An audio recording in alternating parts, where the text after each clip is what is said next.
All right, the Utah Jazz looked a lot better tonight. Let's talk about it. But first, let's give a shout out to our sponsor, Prize Picks. Guys, if you haven't already, go to prizepicks.com and use promo code HoopsNerd. If you put $5 down, they'll match it another $5. They'll do that up to $100. You want to put $25 down on Lauri Markkanen to score big points? Well, you will make that back because Prize Picks is going to put the money down for you. So a $25 prop gets up to $50. So go to prizepicks.com right now. It's a lot of fun. Actually, Prize Picks has been really good to me. They sent me some fun money this season. How cool is that? So we're going to start playing with that all year, and I think it's going to be a lot of fun. So make sure, if you haven't already, go to prizepicks.com, use promo code HoopsNerd. They will match up to $100. All right, guys, like I said, the Utah Jazz had a nice showing tonight. It was a win, but it was a nice showing, and there were a lot of things to talk about. So let's just get this stat page up, and we might watch some highlights tonight as well. Let's see. There we go. All right, let's make me small, and let's just get into it. So it was a different team tonight. Obviously, the Clippers were really good against the Jazz and showed that they're going to be a force to be reckoned with. Tonight, you're playing against the Portland Trail Blazers, who are a lot younger and not quite as dominant on the defensive end as the Clippers. So that had a little bit to do with the Jazz playing well, but you did get to see Scoot, and Shaedon Sharpe was really nice, and Anthony Simons was scoring the ball like crazy. So this Portland team will be pretty interesting, and we saw what they could do tonight. Let's talk about the Jazz. We've got to start with Lauri Markkanen, who was absolutely phenomenal tonight. Markkanen goes 9 for 12 from the field, 2 for 2 from 3, 6 for 6 from the free throw line. Let me zoom this in so you guys can see that. He was fantastic. And like we said, the Jazz changed their starting lineup. So they go in with, instead of Colin Sexton starting, you had Jordan Clarkson start with Talen Horton-Tucker. And the offense just flowed and looked vastly better. Much, much better. And so it was nice to see the Jazz just make a change because it was clear that with Colin Sexton in the starting lineup, it just wasn't working. Doesn't mean that Colin Sexton isn't a good player, isn't doing good things. It does mean that the Jazz needed to make a change, and it was obvious tonight, and they looked much better. Like I said, it may be a combination of the Clippers just being a better basketball team than the Blazers, which is something to take into account because the Clippers are really good. But I think that it wasn't also a coincidence that the ball just flowed better. They got the ball to their different players more. So anyways, it's not a surprise that Lauri Markkanen had a better night. He got open shots. It's a bad Portland Trail Blazers defense, so you better look good. And they did. So 9 for 12 from the field, like we said, 26 points. He also took 6 free throws. Markkanen was fantastic tonight. He was hitting shots within the offense, whether it was, in transition, shooting spot up threes, whatever. And he also had some isolation plays. Let's see if they're bringing him up. They haven't been bringing him up all preseason. Oh, looks like, we got the shot chart at least. Do we get the plays? Come on. Huh. This is interesting. Sorry, guys. This is live. I'm just curious. Are we going to see the shots, or I guess we're just seeing the shot chart, but you can see like right here what he was doing. He took, let's see, 2 threes, one in the corner, one up here, and then he was all inside. These were a lot of plays where he was punishing mismatches. This is cool, actually. Let's look at this.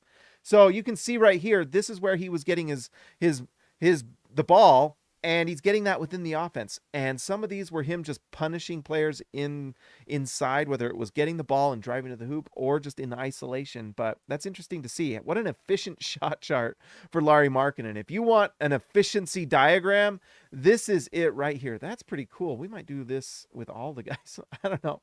Who's ready to get into Jazz basketball tonight? Because that's pretty cool. All right, so let's just talk about it. John Collins was fantastic tonight. I was excited to see what John Collins could do with this Jazz team. And tonight we really got to see how John Collins could be a better player for the Jazz than he was for the Atlanta Hawks, because he could just do more things within this offense. And we saw it tonight. He did a little bit of everything. Look at this. 15 points, 3 rebounds, 1 assist. This 1 assist was the first play of the game. He got the ball at the top of the key, makes the alley-oop at the, let's see, I can heart this thing from DW to CB. Yeah, I hearted myself. I don't know. Anyways, John Collins makes that alley-oop at the beginning of the game, and I was excited because you're just seeing John Collins do so many more things. He's getting the ball within the offense. Let's pull up his shot here. He goes 5 for 7 from the field, and look, well, he's getting dunks and threes. But, he was getting the assists, and it just looked like he was getting the ball within the flow of the offense. He's getting threes from different spots on the floor. It'll be interesting to watch his map. What's the hex map here? Hot zones. Heat. This is where he brought the heat, right there. He likes to dunk the ball. But these were those alley-oop dunks that he does. But he was also doing other things where he's driving to the basket. I wish we could watch the actual plays. What does this mean? Stream. I don't know. But anyways, John Collins looked nice to me. I liked what I saw. He's doing more within the offense, and that makes me happy. If he's throwing alley-oop dunks to Walker Kessler during the game, that's fantastic. That means the ball is moving within the offense. And I think it's fantastic. And so it's interesting. You see these shot charts. Lauri Markkanen, look at this. Dunks and threes. You go to John Collins. Look at this. Dunks and threes. This is efficiency basketball. Holy smokes. And then let's go to Walker Kessler, who took 2 threes tonight. This was something I was really happy about. 2 threes from Walker Kessler. Fantastic. Missed them both. But I want to see this, and I think the Jazz are really pushing to make this happen. Walker finishes with 8 points, 4 rebounds, 2 assists, 1 steal, 2 blocks. I mean, just stuffing the stat sheet for Walker Kessler tonight. Fantastic. If he can just continue to get stronger, and if he can knock down this 3, this right here, I mean, this is something to watch. If he can do this during games and knock those down if he got to an average level 3-point shooter, that would be incredible. Could you imagine? Walker Kessler, Texas Long Ranger, not quite yet. Exactly. But if he can be a sniper from the outside, if he can be Walker Texas Ranger, Texas Sniper Ranger, whatever, and shoot it from 3, then this opens up so many different things for this Jazz team. You can run a 5-out offense.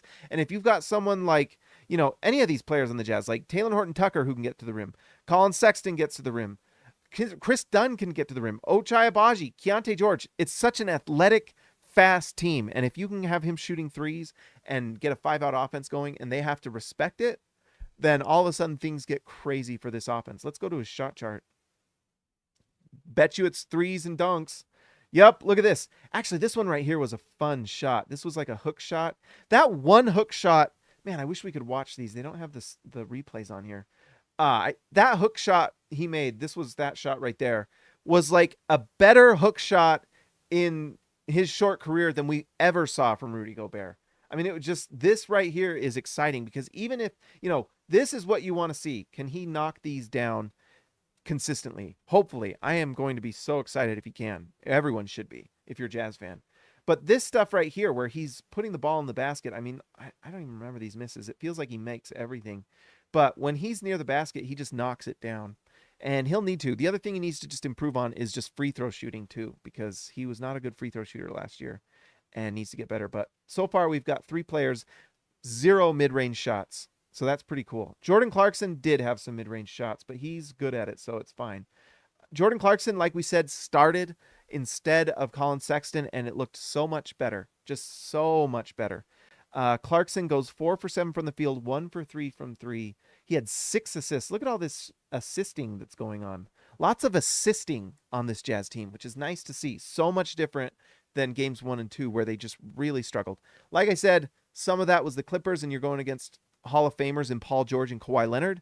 And some of that was just bad point guard play. Colin Sexton was not doing very well as the starting guard. Now, as a 6th man, he did nice, but not as the starter. We're going to do it too, just for curious, because it's fun. Shot chart for Jordan Clarkson. Yeah, you can see. If you're knocking him down and you're good at it, do it. If not, don't. And otherwise, look at that. Threes and dunks. All right, and then THT. THT is probably one of those players that probably has more... Seems like people are either hot or cold on THT. But you know what? He's played pretty well this preseason, whether you love him or not. And there's some things, I know his passing is pretty good, but I don't always know if the vision is all that fantastic. It's good enough, though. But 2 for 4 from the field. I actually feel like what I've seen from Taylor Horton-Tucker is I would like Taylor Horton-Tucker to be like the long-term 6th man for the Jazz. I know the Jazz have 4 6th men on this team. But I really like him on this team and what he does. His shot chart here, he only took 4 shots. But you know why? This was a bad shot. I hated this shot. This was like a little turnaround fadeaway, and of course it doesn't go in. I hate that shot. I'm sure the team doesn't like it either. But anyways, knocks down his only 3 he took. But you know why he only took 4 shots and why Taylor Horton Tucker is really interesting is he got to the line and he goes 3 for 4 from the line. He gets 8 points, 6 assists, and he's so long and he's pretty big. I mean, he's not super tall, but he's just a big body, 6'4" or whatever he is. And then he's got that insane wingspan. In fact, let's just look it up. Taylor Horton Tucker wingspan right there. It's crazy because he's 6'4" and he's got a 7'1" wingspan. And so he just does a lot of nice things with the ball, and he can make some nice plays on the defensive end, whether it's stripping the ball, even blocking a shot here and there. And then he just extends so well when he gets to the basket. I like him. I think he plays well. I think he does some nice things, and it's a luxury the Jazz have right now to be able to play him as they get Keyonte George acclimated. So Keyonte George. By the way, that's how you say it. Someone keeps making comments about that. It's Keyonte George, okay? Sorry, that's what it is. Anyways, really nice game from Taylor Horton Tucker. All right, Kelly Olynyk is one of those guys that just fits right in, and he's just going to fit right into the show, and that's it. But he connects things. He plays well. And look at that. He hits shots. Really nice. And he's not worried about getting big-time stats, but he'll get 5. This is such a Kelly Olynyk line. 5 points, 4 assists, 4 assists, 3 rebounds. Just doing a little bit of everything to help the Jazz win, and he shoots it at an efficient level. I don't know if you don't like Kelly Olynyk, then I don't know what to tell you. He just helps your team win, and he doesn't complain about his role or whatever. So we mentioned it before. Colin Sexton comes off the bench, and he looks. I mean, it was somewhere around the second quarter and beyond, maybe even the second half. But he looked so much better tonight coming off the bench. I think, and I was thinking about this before I did the show, it's really an example of sometimes in life, as a basketball player, but also in life, you need to be who you are. Who are you? Be that, embrace what you are, embrace who you are. And that's what I think Colin Sexton needs to just do. I think him as a sixth man, that's who he is. And there's nothing wrong with that. In fact, he's a great sixth man. There's a lot of sixth men that have helped teams win finals appearances and win big time games. You need a sixth man that can score the ball. The Jazz have a ton of them, but that's okay. They have depth. And Colin Sexton off the bench played really well tonight. You see that? He knocked down his threes. I was especially interested. In fact, let's bring this up. He hit like 2 pull-up, spot-up threes where he was getting set up. This one right here was the one I was like, oh, that looked nice. If he's just allows himself to score within the offense at times and not be worried so much about scoring with the ball in his hands, I actually think he could be even more efficient. I mean, he's shooting it at a pretty high clip already. So, I mean, that's a big ask, but I think that he could just be a really high efficiency player if he's not so worried about trying to prove that he is this playmaker that can start. He doesn't need to do that. And I just don't know if that's in his skill set. And that's fine. There's nothing wrong with that. Having a guy that can score at a really high, efficient level and then also pass the ball. I mean, you've got to give him credit tonight. He goes 8 for 8 from the free throw line because he's fearless going to the basket. But he also gets 6 assists. And they were pretty nice. They weren't like elite level assists. They were a lot of things where he like drives to the basket, it opens something up and he dumps it off to the big. But that still counts. And those still are manufactured assists that score points. But they're kind of just assists that are just created by, what's his name? I already forgot. Colin Sexton. I thought we were talking about someone else. It's late, okay? It was my birthday today. We had a birthday party, watched the Jazz, ate some pizza. I'm a little tired. But anyways, Colin Sexton. By the way, you know what my birthday wish was tonight? For Keyonte George to start. I wanted Keyonte George to start. My birthday wish did not come true. But it was nice for the Jazz to get a win specifically for me. That was really nice of the Jazz to do, and I'm grateful for them. I was also very grateful that they had a eclipse on my birthday. That was, I mean, I didn't ask for it, but it was a nice touch for those people out there to do a nice eclipse for my birthday to celebrate the birth of the Hoops Nerd. So, but anyways, Colin Sexton was nice tonight off the bench, and I think that's great. What he does is really suited for that sixth man role, and I really liked it. And I think that's okay. Now, the Jazz have 6 guards, and we've talked about this, like 6 NBA rotation guards, unquestionably good players. So there's going to be a lot of times where you're like, who's playing, who's not playing? It's going to be tough for Will Hardy, and I do think the Jazz have to make a trade at some point this season just to consolidate, because you just can't play 6 guards. And I tell you what, the guys, you've got to, one way to think about this, and maybe we'll do this at the end, or maybe we'll do it right now. In fact, let's just do it right now so I don't forget. You've got Ochai Agbaji. Let's see so you can see my hands if it matters. Colin Sexton, Ochai Agbaji, Jordan Clarkson. Let's see.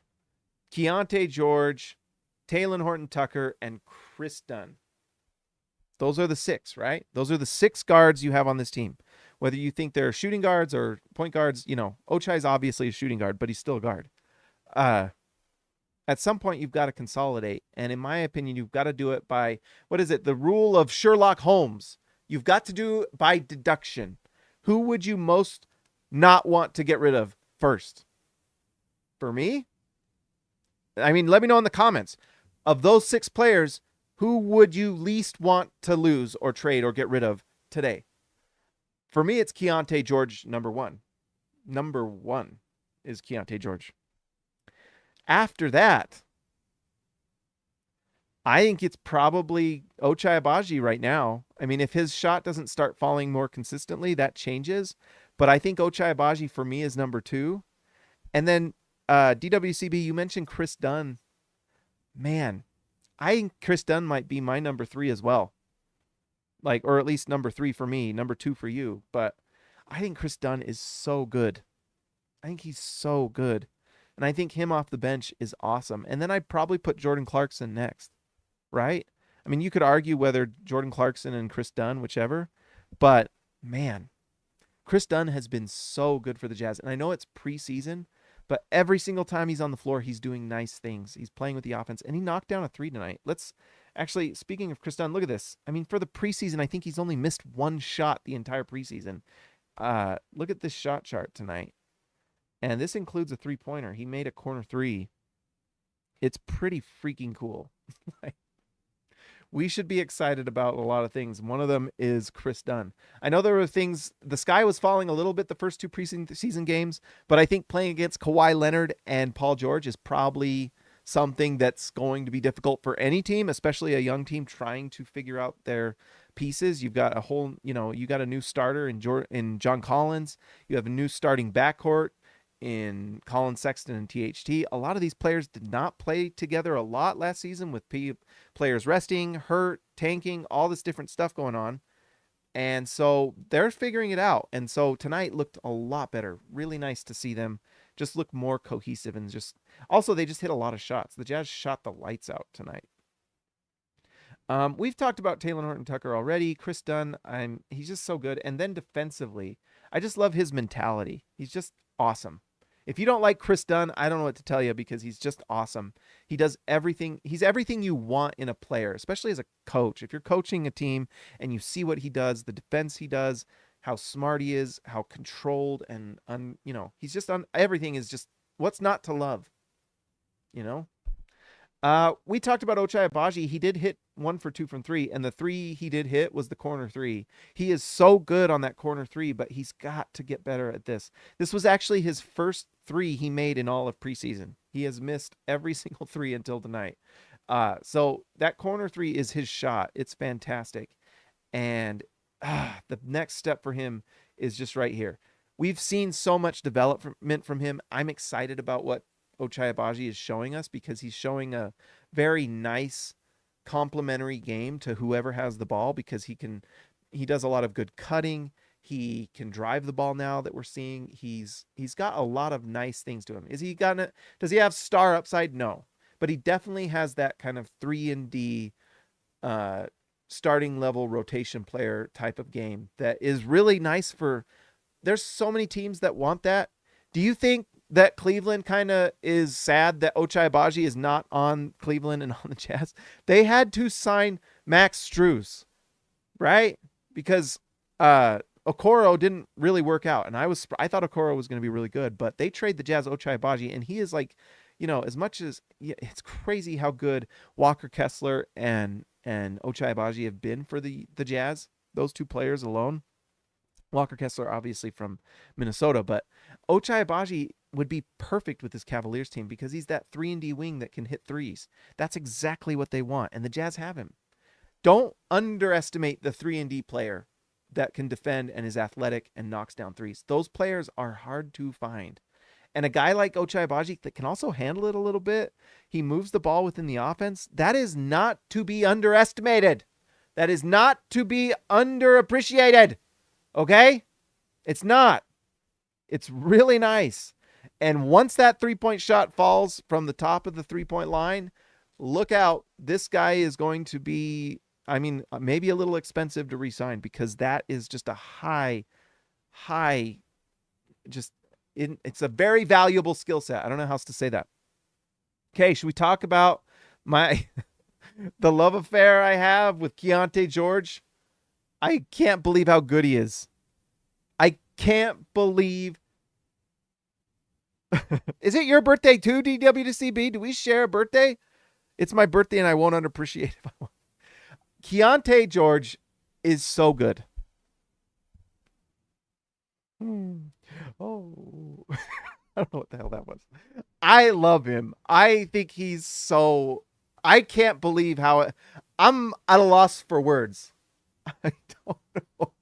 His game. Oh, I see what you're saying, DW.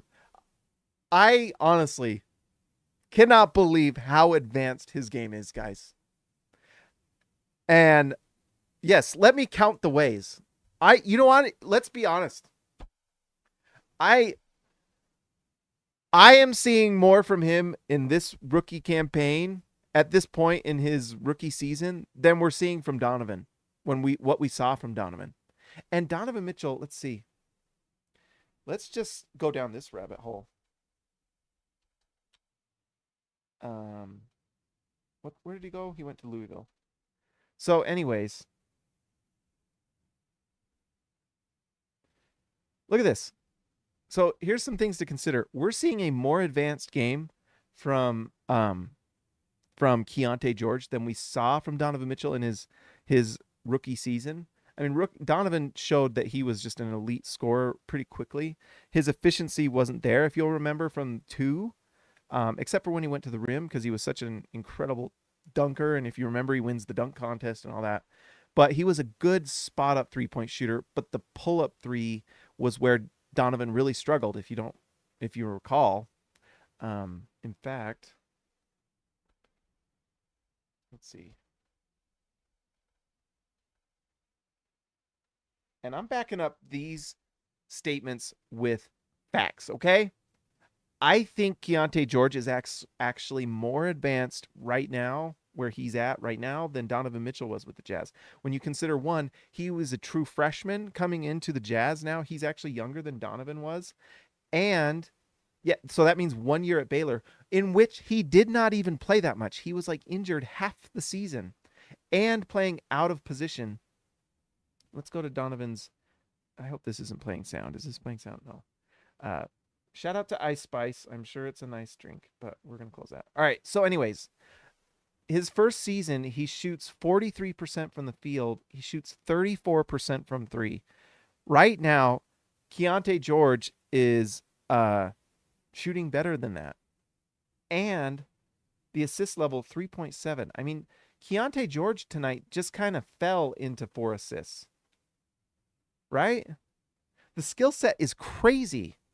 It's crazy. The things he sees and what he's doing is actually bonkers. What does he do here? Let's see what his shot. It was mostly threes tonight, actually.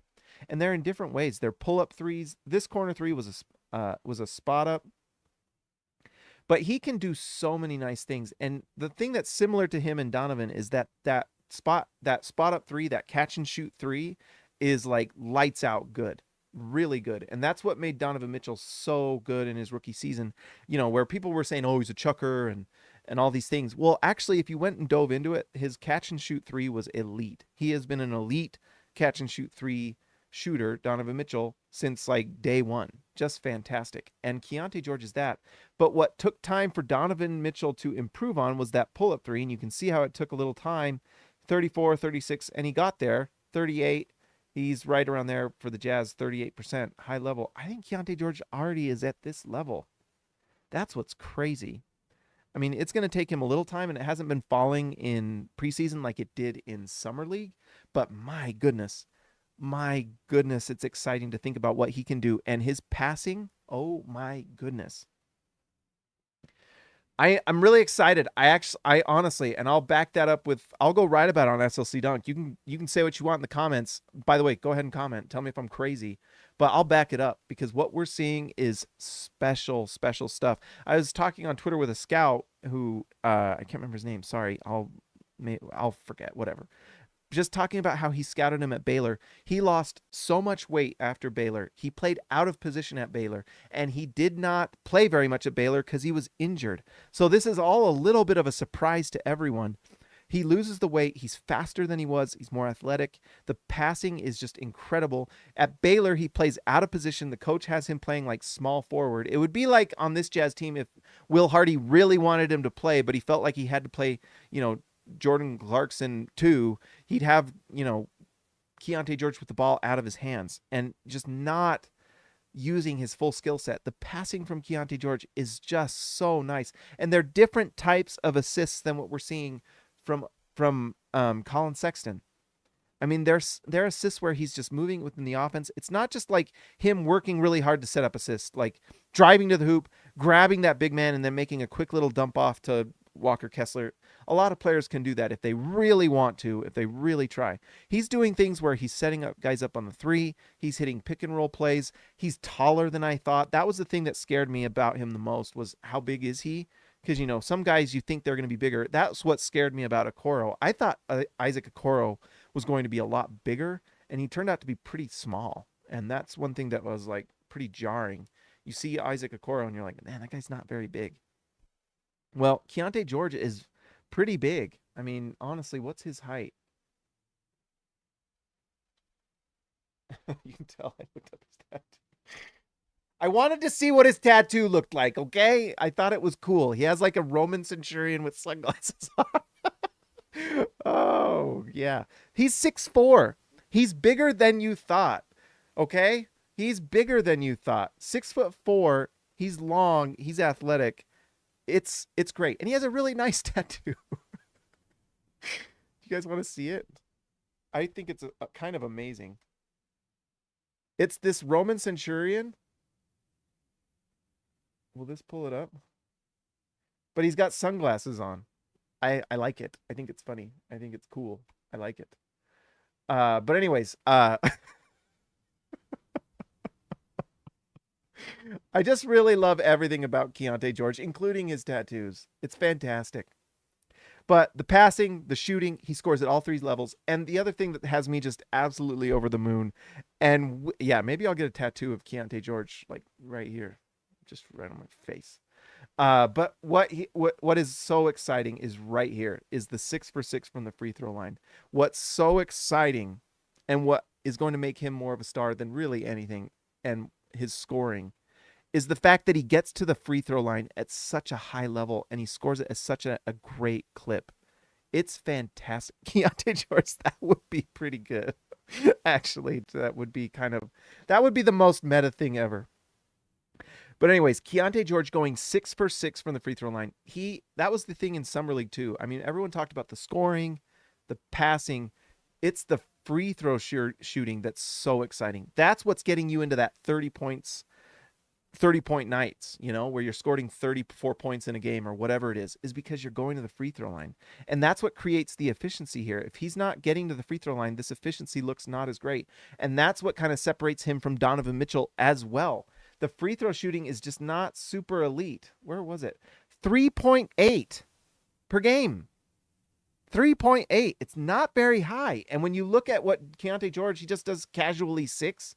And then what was the game before? What was it? Wasn't it Sunday? Let's go back. I just want to look because I believe this to be very important and I don't care. Let's see. Preseason. Come on, NBA. Well, I guess, you know what? Do they have?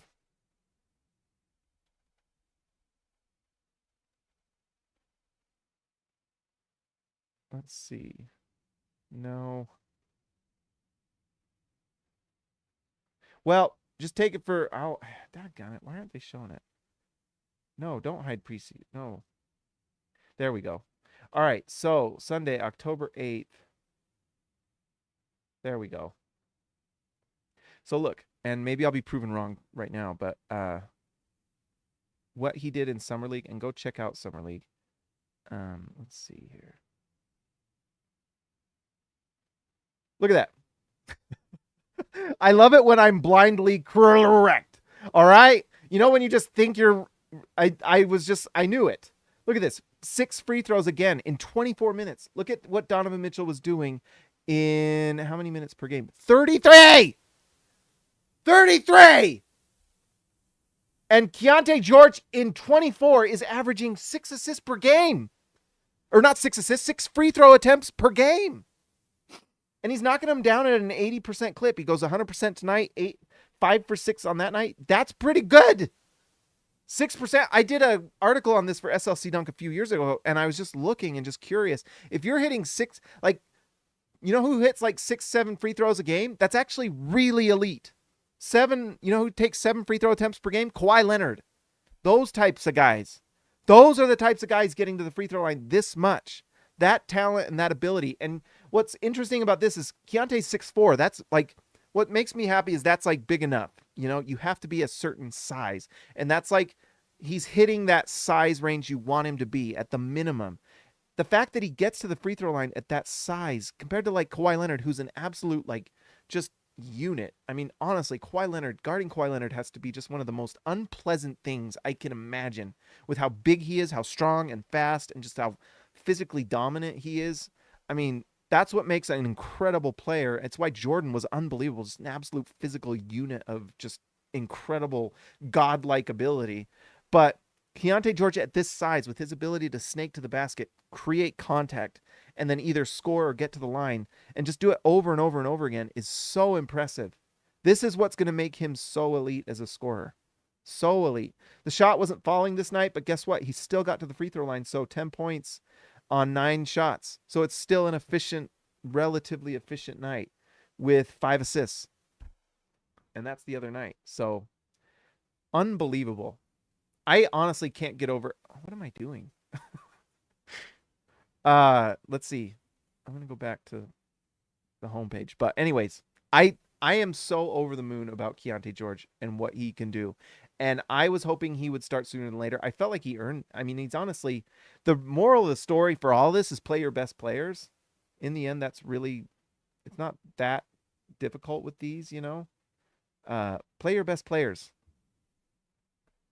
And Keyonte George is arguably, I mean, at some point this season, he's going to be like, what, our second best player? And that's not even like that. I don't think that's far-fetched of a thing for him to become that.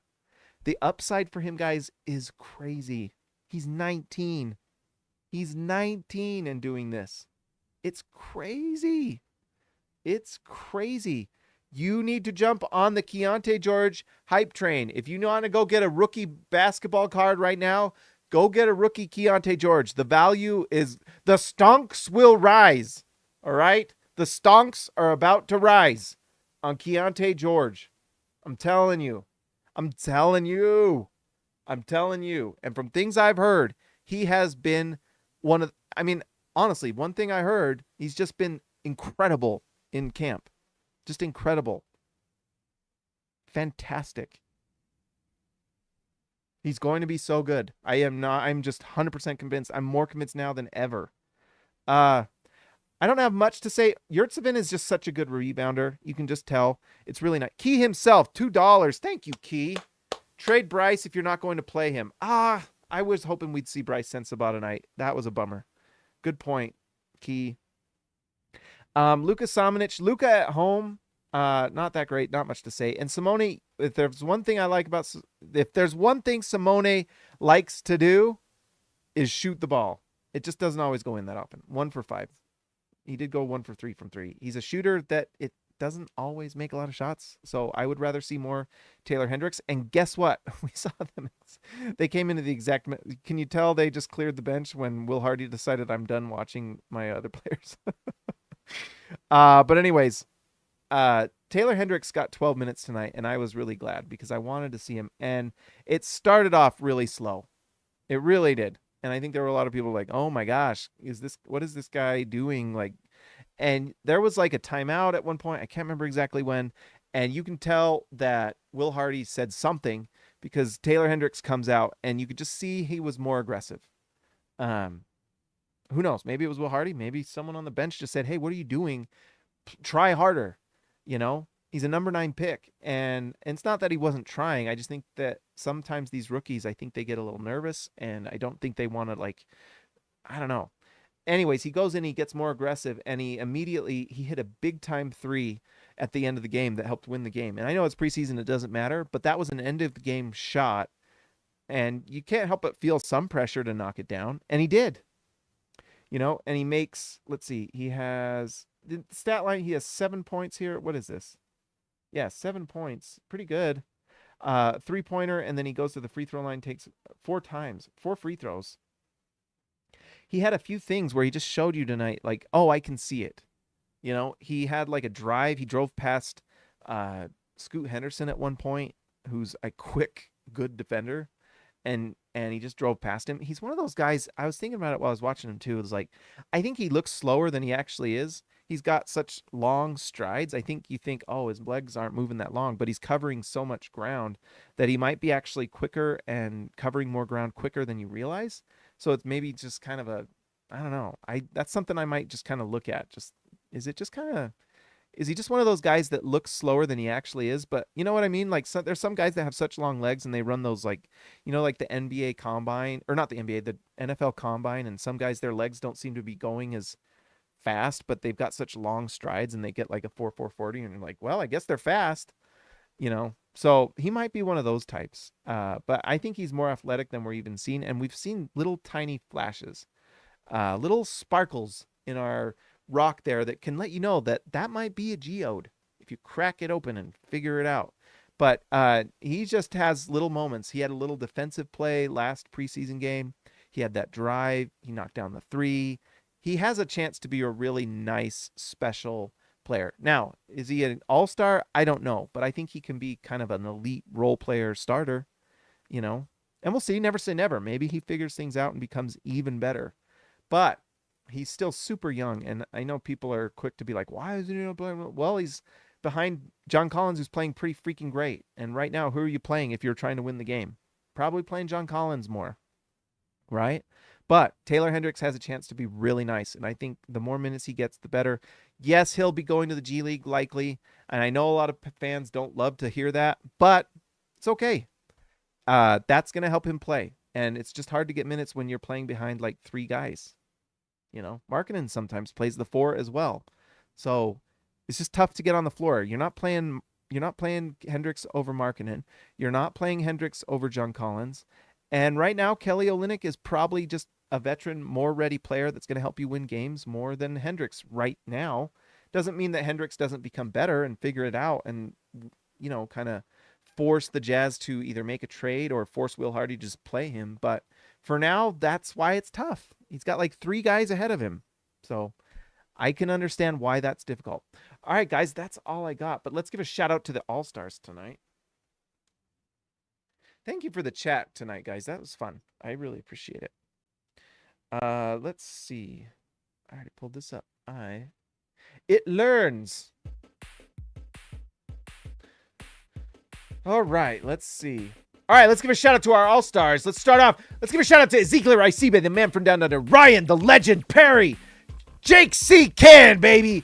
Christian House Money to Haas. See ya, Alexa later. Built for Tough. Alexander Tufts. Jorge Arrizaga, mi amigo de abajo. Jordan, the GOAT, best roll. TGD, total game domination. Tyson Price, the price is right. X marks the spot for Zintis. Austin R. Grant, editor extraordinaire. DW, the CB. Darren Williams, the Carlos Boozer. Patrick Kakuba, the connoisseur. Awesome photos in Hawaii, Patrick. And Robert, Hall of Fame. Guys, if you're new here, make sure that you like and subscribe to the channel. Is the sound still working? Yes, it is. I really liked what I saw from the Jazz, and I have nothing but excitement for what this Jazz season is going to bring. I think the Jazz are going to be solid. I think they're going to be over 500. And I think if you're over 500 in the Western Conference, that makes you a playoff team, baby. So let's go see. If you haven't already, like and subscribe to the channel. You can also join the channel, become a member, be a part of the chat, and it helps to support the channel and keep me doing what I do. So I would appreciate it, guys. I will talk to you next time.